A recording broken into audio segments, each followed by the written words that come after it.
السلام عليكم ورحمة الله وبركاته. الحمد لله رب العالمين.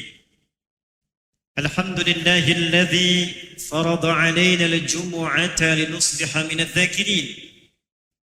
نصلي ونسلم على حبيب الكريم رسولنا المصطفى الأمين سيدنا محمد الذي أرسل رحمة للعالمين وعلى آله وصحبه وذريته وأمته إلى يوم الدين. أما بعد، فيا أحباب الله وأحباب رسوله صلى الله عليه وسلم، أوصي نفسي وإياكم بتقوى الله فقد فاز المتقون، فلا تموتن إلا وأنتم مسلمون. فقال تعالى: يا أيها الذين آمنوا اتقوا الله حق تقاته ولا تموتن إلا وأنتم مسلمون. Hadirin jamaah Jumat rahimani wa rahimakumullah. Mengawali khutbah Jumat kali ini, kita bersyukur pada Allah Subhanahu wa taala.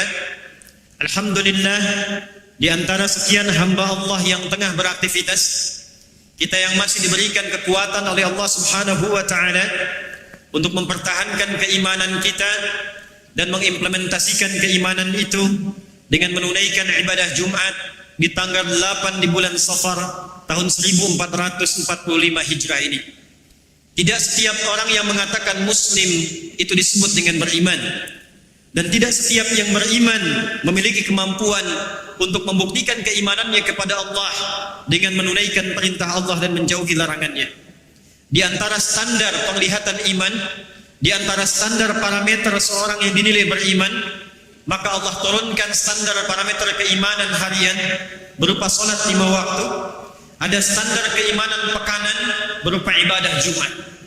Untuk itulah panggilan menunaikan Jumat disebutkan dalam Al-Quran dengan surahnya Al-Jumu'ah di ayat yang ke-9 dengan panggilan iman.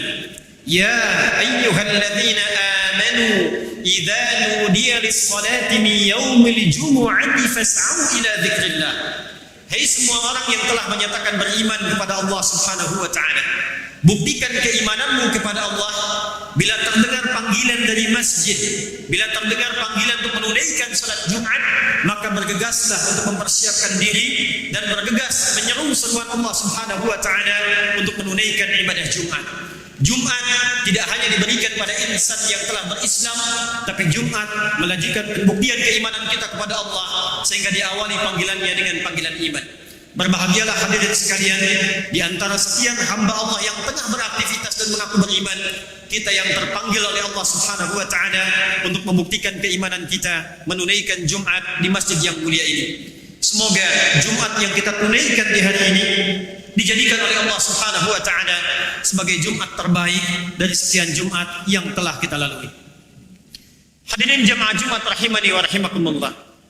Satu kali Nabi Muhammad sallallahu alaihi wasallam setelah awal periode menerima wahyu dengan turunnya surah Al-Alaq itu, beliau terkesan dan terdorong untuk terus mendekat kepada Allah, datang ke Gua Hira. Berharap-harap wahyu turun, berharap pedoman baru diturunkan untuk membimbing Rasulullah SAW, mencerahkan umat, membebaskan dari keburukan, mengajak pada kemuliaan yang berkemajuan. Tetapi tiba satu masa, ternyata Nabi naik ke Gua Hira, wahyu belum turun. Ditunggu sehari, 2 hari, 3 hari, tidak kunjung turun. Sampai kemudian apa yang terjadi? Nabi pulang hampa tanpa wahyu. Nabi pulang tidak mendapatkan pencerahan dari Al-Quran. Maka diketahuilah itu oleh orang-orang yang tidak senang dengan Rasulullah SAW. Mulai di antara mereka ada yang mengolok-olok Rasulullah SAW, ada yang mencela Nabi, ada yang menghina Nabi, bahkan ada yang menuduh Nabi sampai mengatakan Muhammad sudah gila, Muhammad sudah ditinggalkan oleh Tuhannya, Muhammad sudah tidak diakui lagi oleh Rabbnya, dan Muhammad sekarang datang, pulang, pergi, datang, turun, naik gua, hampa tidak membawa apapun kecuali khayalannya semata. Anda bisa bayangkan seorang nabi, seorang rasul, satu-satunya nabi yang surah surganya turun sebelum wafatnya, Muhammad SAW, dijamin surganya, dijaga dari salah, dimuliakan oleh Allah, disebut manusia paling takwa, wa kana khuluqul Quran, orang paling mulia akhlaknya, tidak lepas dari celaan, tidak lepas dari cacian, tidak lepas dari tuduhan. Maka tatkala akumulasi tuduhan, celaan, keburukan itu datang, maka diturunkanlah kemudian oleh Allah Subhanahu wa taala dua surah sekaligus. Turunlah surah Ad-Duha, surah ke-93 dalam urutan mushaf, dan turunlah surah ke-94, surah Al-Insyirah dalam urutan mushaf. Hadirin, dalam khutbah Jumat yang singkat ini, kita akan belajar nafas-nafas kebaikan, kesan dan hikmah dengan turunnya surah Al-Insyirah ini, yang sejatinya bukan hanya dikhususkan untuk kasusnya Nabi Muhammad SAW, tapi isinya berupa pedoman yang dimintakan pada Rasulullah untuk diajarkan, disampaikan, ditegarkan pada seluruh umat Nabi Muhammad SAW yang berkehidupan, yang bertugas, yang berprofesi dalam kehidupan untuk mengamalkan spirit ayat ini sehingga selalu mendapatkan ketenangan dan kebaikan dalam beraktivitas. A'udzu billahi minasyaitonir rajim. Bismillahirrahmanirrahim. Alam nashrah laka sadrak. Muhammad sallallahu alaihi wasallam, bukankah aku ciptakan engkau dengan jiwa yang sudah aku lapangkan? Engkau nabi, engkau rasul, engkau juga dimaki, engkau juga dicaci, engkau juga dituduh. Tapi aku telah menciptakan engkau dengan hati yang lapang, bukan yang sempit.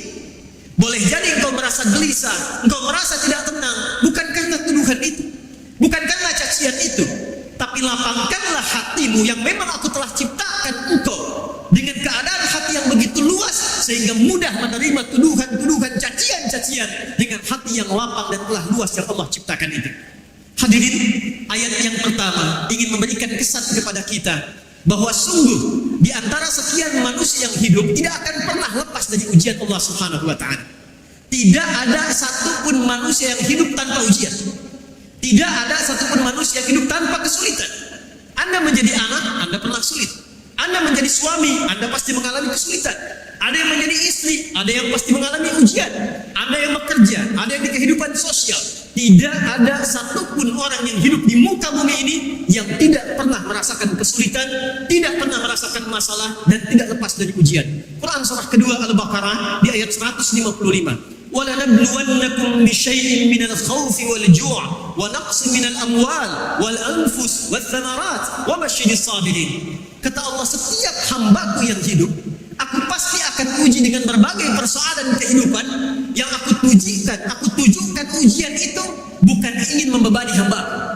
Jika aku memberikan masalah, bukan ingin membuat hambaku bermasalah, tapi kata Allah, aku ingin naikkan kualitas hidupnya sehingga dengan ujian yang telah ia lewati, naik kualitasnya, naik kekuatannya, naik ilmunya, naik progresnya, naik pengalamannya. Di antara mereka ada yang diuji dengan kegelisahan, ada yang diuji dengan cacian, ada yang diuji dengan tuduhan. Minal khauf, ada yang dengan ketakutan. Wal ju', ada yang dengan kelaparan. Wa naqs minal amwal, ada yang bekerja, berangkat ke sana kemari melamar tidak mendapatkan pekerjaan, melamar belum tentu diterima. Wal anfus, ada yang diuji dengan penyakit, ada yang sampai sebagian meninggal. Was thamarat, bahkan ada yang kerja keras tapi hasilnya diklaim oleh orang lain. Apa yang Allah sampaikan? La yukallifullahu nafsan illa wus'aha. Allah menegaskan, kalau ada hambaku yang mendapat ujian, itu adalah ujian yang aku pilih sesuai dengan batas kemampuannya. Tidak mungkin si fulan diuji dengan ujian yang tidak bisa ia selesaikan. Tidak mungkin si fulan diberikan persoalan kalau tak mampu menyelesaikan. Jika Anda di antara jamaah, saya, Anda, kita diberikan ujian oleh Allah yang berat bahkan sampai Jumat ini, itu tandanya hanya Anda yang mampu, yang lain tak mampu menyelesaikannya. Hanya kita yang diminta oleh Allah meningkatkan kualitas. Hanya kita yang diminta oleh Allah untuk naik kelas, bukan yang lainnya. Jadi posisikan, kata Al-Quran, setiap ujian yang Allah berikan sebagai tanda sayang yang Allah berikan hanya untuk kita, bukan pada orang lain. Bagaimana menerima ujian itu menjadi ringan? Maka rumus yang pertama, alam nashrah laka sadrak. Lapangkan hati kita, tenangkan jiwa kita. Posisikan setiap apa yang Allah ujikan kepada kita, baik itu berupa musibah, baik itu berupa persoalan, apapun itu berupa cacian, tuduhan, bahkan celaan seperti yang dialami Rasulullah SAW. Lapangkan hati sehingga dengan kelapangan itu yang sulit pun menjadi mudah, yang besar pun menjadi kecil. Maka turunlah Quran surah kedua ayat 116 itu. Wa qalu ittakhadallahu walada. Allah besarkan hati Muhammad SAW. Ya Muhammad, ya Rasulullah, jangankan engkau, Aku saja yang Tuhan dicaci. Malaikat saja dituduh. Allah dituduh. Malaikat dituduh. Maka bagaimana Muhammad denganmu yang bukan Tuhan dan bukan malaikat? Maka dengan turunnya ayat itu, Allah lapangkan hati Rasulullah SAW dan diajarkan kepada kita. Kadang-kadang beratnya masalah bukan karena faktor orang lain yang menyebabkannya, bukan karena faktor ujiannya, tapi karena keadaan kita yang sempit dalam menerimanya. Hadirin, ada seorang pemuda mengalami kesulitan yang luar biasa. Ia berkeluh kesah dan mendatangi seorang kiai di pinggir danau. Lantas saat datang, kiai itu dengan senyum menyambutnya, lalu membawa satu genggam garam, membawa kemudian satu gelas kecil, dan menggenggam pemuda itu mengajaknya ke tepi danau. Lalu tanpa banyak bicara dia katakan, duduklah nak.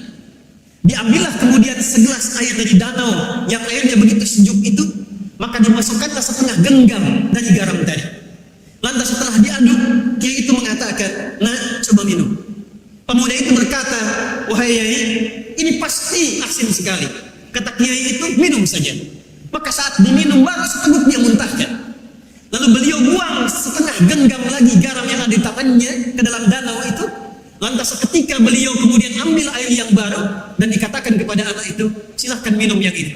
Maka diminumlah itu dengan dahaga yang luar biasa, hilang hausnya. Setelah tenang, kiai itu mengatakan, Ananda, bukan persoalan yang kau alami sekarang yang membuat engkau menjadi berat, tapi keadaan hatimu yang sempit, yang sulit menerima ujian yang Allah titipkan. Kalau hatimu berjalannya hanya sebesar gelas ini, seluas cangkir ini, masalah sekecil apapun tentu akan terasa asin. Tapi kalau hatimu lapang, selapang danau ini, seluas danau ini, betapa besar apakah anak itu menjadi fulan? Apakah cucu itu menjadi seorang pejabat, seorang yang berilmu? Tapi semua proses yang kita kerjakan, itulah yang diberikan nilai oleh Allah Subhanahu wa Ta'ala. Kita bekerja, jalani pekerjaan dengan sungguh-sungguh, jalani dengan ikhtiar, terapkan dengan kemuliaan, mohonkan ridha Allah. Kita tidak punya kehendak untuk disoal oleh siapapun. Perhatikan Imam Syafi'i rahimahullah. Satu kali beliau datang kemudian ke Mesir untuk berdakwah. Niatnya sangat mulia, imam besar, sangat viral, dikenal luar biasa. Datang kemudian di Mesir, apa yang terjadi? Tidak sedikit kemudian yang mencela beliau, merendahkan beliau. Tapi apa respon Imam Syafi'i? Ya Tuan Guru, orang-orang ini membicarakan engkau. Ya Tuan Guru, orang ini membuat hoax tentang engkau. Maka apa kata Imam Syafi'i? Ya Allah, ya Rabbi, hanya seorang Muhammad bin Idris Asy-Syafi'i. Allah saja dicela, malaikat saja dicela, Nabi saja dicela. Maka siapa Asy-Syafi'i yang tidak bebas dari celaan? Hadirin, kita tidak akan mungkin memuaskan banyak orang, termasuk keluarga kita, anak kita, pasangan kita, orang-orang kita, masyarakat kita. Akan selalu ada yang tidak puas dengan keberadaan kita. Biarkanlah Allah yang menilai. Biarkan Allah yang memberikan hisab. Yang dengan itu semua kita akan dinilai oleh Allah atas kerja keras yang kita lakukan. Dengan doa yang kita panjatkan, satu saat semua apa yang kita akan kerjakan ditampilkan oleh Allah Subhanahu wa Ta'ala, dan itulah yang menggerakkan orang-orang yang bersifat buruk bertobat di hadapan Allah, memohon kebaikan, dan bahkan mensyiarkan dan memviralkan nilai kebaikan yang telah kita lakukan. Harun Ar-Rasyid sebagai penutup khutbah ini, seorang presiden besar, seorang pemimpin luar biasa. Satu kali saat beliau datang ke satu masjid, datanglah seorang ustaz. Ustaz itu tiba-tiba kemudian berdiri mencela pemimpinnya. Dia mencela Hamis, dan Harun Ar-Rasyid dengan simak tulus mendengarkannya. Maka apa kata Harun Ar-Rasyid? Beliau dengan sangat tenang bertanya, ya Ustaz, ya Fulan, menurut Anda, apakah saya ini lebih buruk dibandingkan dengan Fir'aun? Maka dia menjawab, tidak ya Amirul Mukminin, Fir'aun lebih buruk. Menurut Anda, apakah Anda lebih soleh dibandingkan dengan Musa alaihissalam? Maka Ustaz itu berkata, tidak ya Amirul Mukminin, Musa Nabi, saya bukan. Musa lebih soleh, saya tidak. Maka dengarkan dan camkanlah. Seorang Musa yang dekat dengan Allah, Nabiullah, disanding oleh Allah, dijamin dengan surga, disebutkan dengan Nabi Taqwa, diminta oleh Allah dakwah kepada Fir'aun yang sangat buruk, lebih buruk dibandingkan dengan saya. Dia tidak beriman, dan perintah Allah ya Quran surah ke-20 Taha di ayat 43 sampai 44. Idhaba ila fir'auna innahu tagha faqula lahu qawlan layyina la'allahu yatadhakkaru aw yakhsha. Hei Musa, hei Harun, Nabi, dua orang pergilah kepada Fir'aun. Dia telah mulai menyimpang, tapi dakwahi dia dengan lemah lembut. Katakan dengan etika, katakan dengan penuh kesopanan. Boleh jadi dengan etika dan kesopanan itu dia bisa kembali kepada jalan yang baik dan mendekat kepada Allah Subhanahu wa taala. Harun ar-Rasyid mengatakan, Musa yang lebih baik dibandingkan dengan Anda diperintahkan kepada berdakwah pada Firaun yang lebih buruk daripada saya, tetap mengatakan yang baik-baik. Maka siapakah engkau berkata yang buruk kepada saya? Maka ayat itu memberikan pesan kepada kita hadirin, sepanjang kita beriman, sepanjang kita merasa Allah Tuhan kita, Nabi Muhammad Rasul kita, betul lapangkan setiap hati kita. Bila ada yang mencela, bila ada yang menuduh, lapangkan diri kita, lapangkan dalam mengatasi berbagai problem kehidupan kita, di rumah tangga, di kedudukan, di persoalan, di kantor. Tapi sisi yang lain, kita juga dididik oleh Allah Subhanahu wa taala sepanjang punya iman, mengakui Nabi kita Rasul, jauhi sifat-sifat buruk yang pernah dialamatkan kepada Rasulullah SAW. Orang beriman tidak akan pernah mencela. Orang beriman tidak akan pernah merendahkan. Ya ayyuhalladzina amanu, ya 361 kali. Memanggil yang dekat, yang menengah, yang jauh. Ayyuha disebutkan 150 kali di Quran. Ayyuhnya munada menguatkan, hanya mengingatkan. Alladzina disebutkan 1080 kali dalam Al-Quran. Ke semua orang yang merasa punya iman, laki-laki, perempuan, muda, tua, besar, kecil, punya jabatan, tak punya jabatan. Kata Allah, sepanjang engkau beriman, sepanjang engkau beriman, aku ingatkan, aku tegaskan, la yasra qaumin qaum. Jangan saling merendahkan, jangan saling mencaci, jangan saling menuduh. La yaghtab ba'dukum ba'dha. Jangan buat hoax, jangan terpecah belah. Quran kita sama, hadis kita sama, nabi kita sama. Maka pembuktian keimanan kita itu yang tidak sama. Dalam Jumat inilah hati mengajak kepada kita semua. Mari kita belajar kembali dengan spirit surah Al-Insyirah.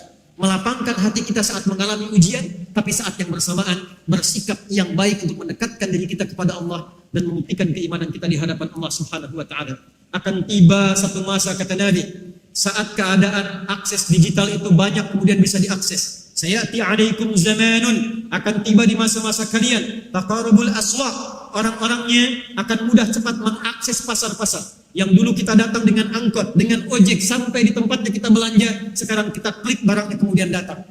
Wa taqarubuz zaman, pada masa itu waktu akan cepat dirasakan. Setahun seperti sebulan, sebulan seperti sepekan, sepekan seperti sehari, sehari seperti kilatan.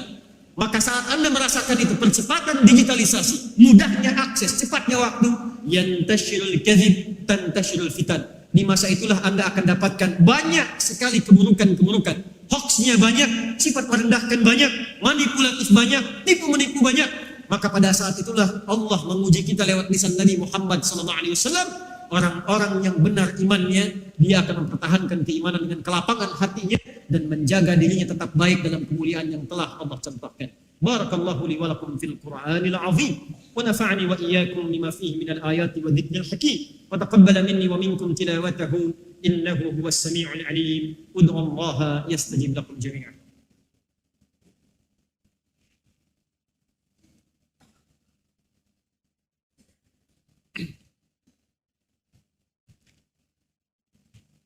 Alhamdulillah, wassalatu wassalamu ala rasulillah wa ala alihi wa sahbihi wa man walah, wa ba'd. Saya ibadallah, usi nafsi wa iyyakum bitaqwallahi faqad fazal muttaqun, fala tamutunna illa wa antum muslimun. Hadirin jamaah Jumat rahimani wa rahimakumullah. Sebelum kita akhiri khutbah ini dengan berdoa pada Allah Subhanahu wa taala, izinkan khatib menegaskan dan mengingatkan, Jumu'ah disebut dengan Jumu'ah sebagai pengganti dari Yaumul Arubah. Dulu sebelum datang Islam, hari Jumat ini disebut dengan Yaumul Arubah, hari akhir pekan untuk berbangga, berpesta, hari sombong, hari pamer. Setelah sepekan beraktivitas, ditunjukkan hasilnya, dipamerkan, diviralkan untuk ditunjukkan siapa yang paling hebat dibandingkan yang lainnya. Maka berkumpullah mereka di pusat-pusat hiburan disebut dengan suq. Ada suq Uqad, suq Dumatil Jandal, dan puncaknya di Jabal Qubais di dekat dengan Ka'bah. Maka yang dilakukan oleh mereka cuma kumpul-kumpul, pamer-pamer, tak kenal yang lain, terpecah belah, kemudian muncullah kriminalitas. Datanglah Islam, hijrah Nabi ke Al-Madinah Al-Munawwarah, turunlah kemudian perintah Jum'ah dengan turunnya surah ke-62 ayat 9 sampai ayat 10 itu. Ya ayyuhalladzina amanu idza nudiya lis-salati min yaumil jumu'ah. Hei orang beriman, sekarang tibalah Allah mengganti Yaumul Arubah dengan Yaumul Jum'ah.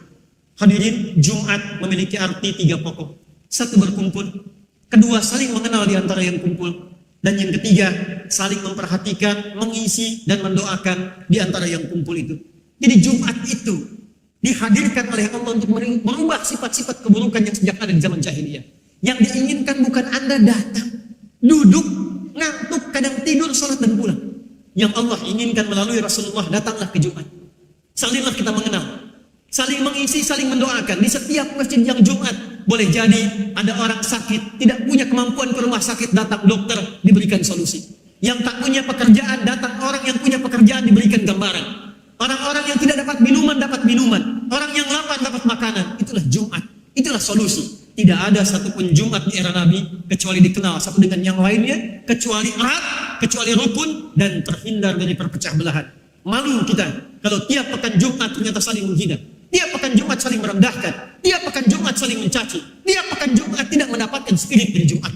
Oleh karena itu, Nabi sallallahu alaihi wasallam bersabda, hadis riwayat Muslim, nomor hadis 1855, riwayat dari seorang sahabat bernama Auf bin Malik Al-Ashja'i dari Nabi sallallahu alaihi wasallam, khiyaru a'immatikum man tuhibbunahum wa yuhibbunakum wa tusalluna alaihim wa yusalluna alaikum. Berbahagialah satu bangsa, satu negara, satu masyarakat bila ada pemimpin dan rakyatnya saling mencintai. Nabi mengajarkan, jika ada pemimpin rakyat yang mencintainya, jika ada pemimpin-pemimpin mencintai rakyatnya. Bagaimana mendapatkan cinta itu? Maka dalam Jumat inilah diajarkan oleh Nabi sallallahu alaihi wasallam, tusalluna alaihim wa yusalluna alaikum. Saling mendoakan. Doakan pimpinan kita, RT kita, RW kita, lurah kita, camat kita, wali kota kita, gubernur kita, presiden kita, bukan dengan mencacinya, merendahkannya, menjatuhkannya. Sehingga dengan itu Allah bimbing dengan doa kita. Dalam sujud malam kita, dibimbing beliau-beliau untuk membimbing kebijakan yang baik, memasyarakatkan kita, memajukan negeri kita, mendamaikan kita. Dan dengan doa itulah Allah jaga kemuliaan di antara kita semua. Beliau-beliau mendoakan kita, membangun negeri kita pun mendoakan mereka dalam kebaikan, sehingga kita pulang dalam keadaan husnul khatimah yang baik. Tidak ada beban keburukan, lapang hati kita, datang baik dan pulang dalam keadaan yang baik. Dan di Jumat inilah kita bermohon kepada Allah Subhanahu wa taala. Menutup khutbah kesempatan yang baik ini, semoga Allah Subhanahu wa taala menerima amalan kita, mengampuni dosa kita, dan mengabulkan apa-apa yang akan kita mohonkan pada Allah Subhanahu wa taala. Allahumma taqabbal minna innaka antas sami'ul alim wa tub 'alaina innaka antat tawwabur rahim. Allahumma ya arhamar rahimin, Rabbana la tada' lana fi maqamina hadha fi kulli maqamin dhanban illa ghafarta.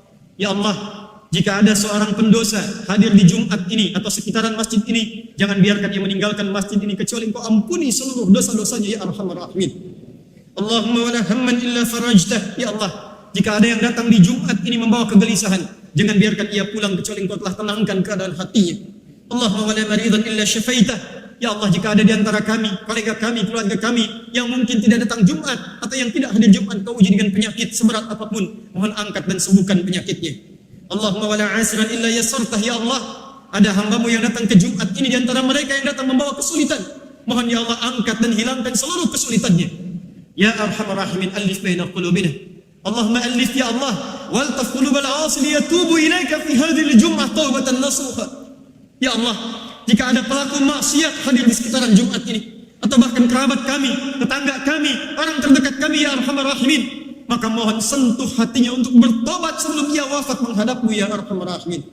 Idza kanu ghairul Islam fahdihim ilal Islam. Ya Allah, jika ada di antara kami yang belum menerima hidayah, teman kami yang hidup bersama kami, bekerja dengan kami, jadi tetangga kami, ya Allah berikan hidayah kepada mereka untuk berislam.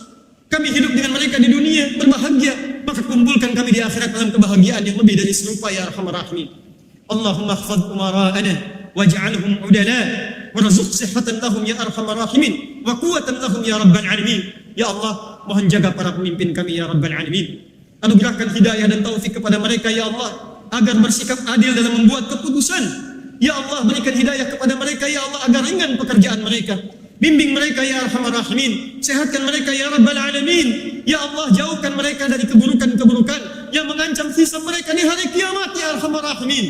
Allahumma khfad ya Allah ulama'ana waj'alhum mukhlasin lakad-din. Ya Allah, mohon jaga para ulama kami, cerahkan hati mereka ya Allah, luaskan ilmu mereka ya Allah, bimbing mereka untuk berdakwah, untuk menyatukan umat. Jauhkan mereka dari perpecahan ya Allah, jauhkan mereka dari godaan-godaan materi ya Allah. Allahumma khfad biladana Indonesia waj'alha baldatan tayyibatan wa anta tardaha wa alif wahid ya Allah mujtama'iha wa jannibna min at-tafriqah. Ya Allah, mohon jadikan negeri kami Indonesia negeri yang berkah, negeri yang makmur, negeri yang adil, dan mohon ya Allah jaga rakyat kami ya rabbal alamin. Satukan kami dalam kebaikan dan kekompakan untuk memajukan, memakmurkan negeri ini ya arhamar rahimin. Jauhkan kami dari perpecahan ya Arhamar Rahimin. Ya Allah, berkahi para pejuang yang telah mendahului kami, pemimpin-pemimpin negeri ini yang telah kembali kepadamu ya Allah. Berkahi mereka ya Allah, berkahi keluarga mereka ya Allah, terangi kubur mereka ya Allah. Ganti setiap pengorbanan tetes darah, keringat, air mata mereka ya Allah dengan jariyah menerangi kubur mereka. Ringankan hisab mereka ya Arhamar Rahimin. Bagi yang bertugas ya Allah, lapangkan tugas mereka, mudahkan, sehatkan, berikan kekuatan, berkahi keluarganya, lapangkan keluarganya, sabarkan keluarganya ya Arhamar Rahimin. Kepada kami rakyatnya ya Allah, berikan kemakmuran, berikan kelapangan, berikan kedamaian, berikan ketentraman, dan wafatkan kami dalam keadaan husnul khatimah. Rabbana atina fid dunya hasanah wa fil akhirati hasanah wa qina adzaban nar. Ishtaqna bi Rasulillah sallallahu alaihi wasallam. Ya Allah, kami rindu dengan Rasulullah sallallahu alaihi wasallam. Ishtaqna bi Rasulillah sallallahu alaihi wasallam. Ya Allah, jadikan kami umat Rasulullah sallallahu alaihi wasallam. Jangan sia-siakan air mata kami ya Allah yang tak hidup dengan Rasulullah, yang tak melihat Rasulullah di alam mimpi kami. Maka mohon beri kesempatan kami untuk bersua dengan Rasulullah di jannah-Mu ya Rabbal Alamin. Rabbana atina fid dunya hasanah wa fil akhirati hasanah wa qina adzaban nar. Sallallahu alaihi wasallam Muhammad wa ala alihi wa sahbihi ajma'in. Wa akhiru da'wana alhamdulillahi rabbil alamin. Ibadallah, innallaha ya'muru bil 'adli wal ihsan wa ita'i dzil qurba wa yanha 'anil fahsya'i wal munkari wal baghi ya'izukum la'allakum tadhakkarun. Wa la dzikrullahi akbar. Aqimus shalah yarhamkumullah.